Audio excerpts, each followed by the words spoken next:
Namanya Denny Januari lengkapnya. Usianya kini 19 tahun.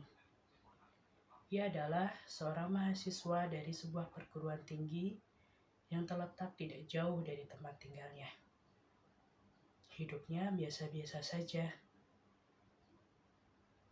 Dia juga bukan orang yang menonjol di dalam kelas. Singkatnya, dia biasa-biasa saja. Tapi, marilah kita mencoba mengenal sosok yang biasa-biasa saja ini.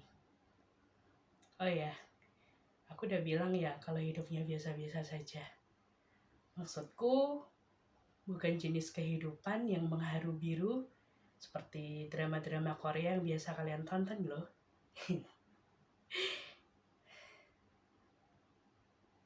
Semua bermula malam itu. Saat itu, ia sedang mengerjakan tugas kuliahnya.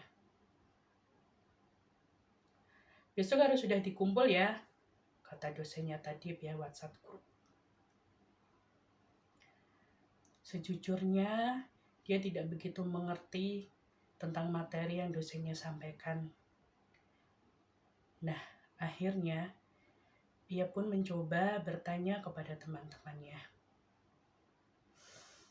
Alih-alih mendapatkan jawaban ataupun solusi, dia justru dibikin semakin bingung dan larut dalam kecemasannya.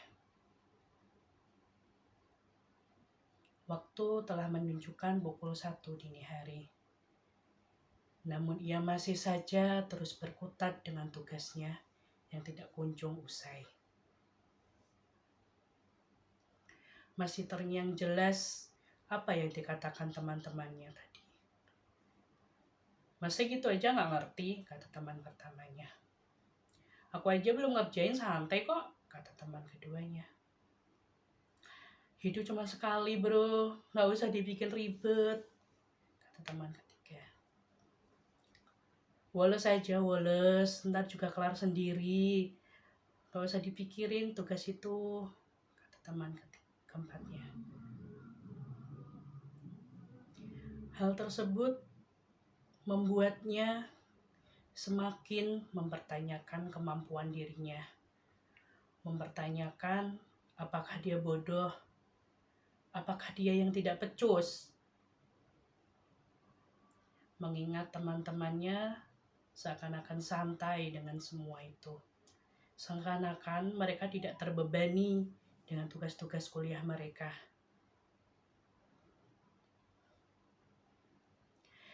Ia terus mencambuk dirinya lebih keras dan semakin keras. Ia berupaya untuk terus mengerjakan tugas itu hingga selesai. Sampai pada titik tertentu, kepalanya menjadi pusing. Jantungnya berdegup semakin cepat. Tubuhnya gemetar, nafasnya memburu. Keringat dingin bercucuran dari sekujur tubuhnya. Dan semenjak malam itu, semua tidak pernah baik-baik saja. Entah apa yang terjadi pada dirinya, dia merasa sangat ketakutan. Dia merasa gampang kecemas, gampang gelisah, dan panik. Pada akhirnya, orang-orang menjauhi dirinya, menganggapnya paranoid, menganggap dirinya hanya mencari perhatian. Mereka tidak pernah tahu apa yang sebenarnya terjadi pada dirinya. Hingga terbersit niatan untuk mengakhiri hidup. Dia telah merasa lelah dengan hidupnya dan ia ingin mengakhiri itu semua.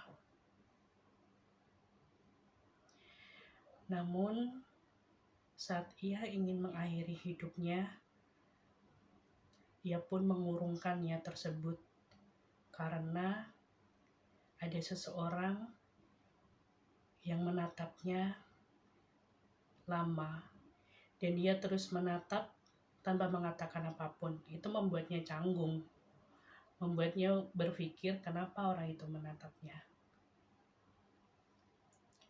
Lalu orang tersebut datang pada dirinya. Are you okay? Aku melihat kamu gak sedang baik-baik saja. Kamu kenapa? Kamu pengen bunuh diri ya? Kata orang tersebut. Denny menatapnya ternganga. Bagaimana bisa dia mengetahui apa yang ia pikirkan, yang ingin ia hendak lakukan. Singkat cerita, orang tersebut mengajaknya ngobrol. Dia bukan menasihati, bukan menggurui, dia justru menanyakan apa yang ia rencanakan terhadap bunuh dirinya.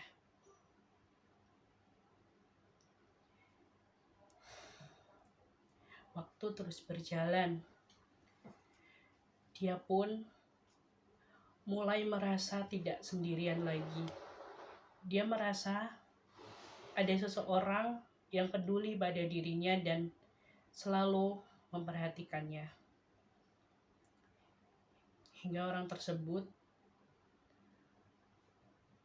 mengatakan bahwa ia pernah berada di posisinya, pernah mengalami hal yang sama, ingin mengakhiri hidup juga. Singkat cerita, Denny dan orang itu pergi ke psikiater dan mereka berkonsultasi dengan psikiater tersebut.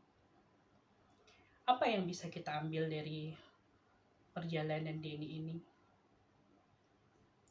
Seperti yang terdapat dalam kandungan surat Al-Baqarah ayat 286 yang intinya seperti ini. Tuhan tidak akan memberikan cobaan kepada hambanya melebihi batas kemampuan hambanya. Itu mengajarkan kita bahwa kita hanyalah individu yang memiliki keterbatasan. Kita tidak bisa disamakan dengan orang lain.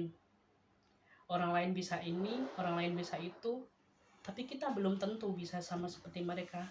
Begitupun mereka. Mereka tidak akan bisa sama seperti kita. Pada akhirnya, dia mulai dekat kepada Allah Subhanahu wa Ta'ala. Ketika dia merasa cemas, ketika dia merasa ketakutan, dia langsung mengambil air wudhu dan berdoa kepada Allah untuk diberikan kekuatan agar tidak selalu merasa kecemasan. Karena ketika orang mengalami gangguan kecemasan, dia tidak akan serta-merta bisa sembuh. Hanya kepasrahan dan ikhlasan yang mampu membantunya dalam menghadapi masalahnya. Cukup sekian, terima kasih. Assalamualaikum warahmatullahi wabarakatuh.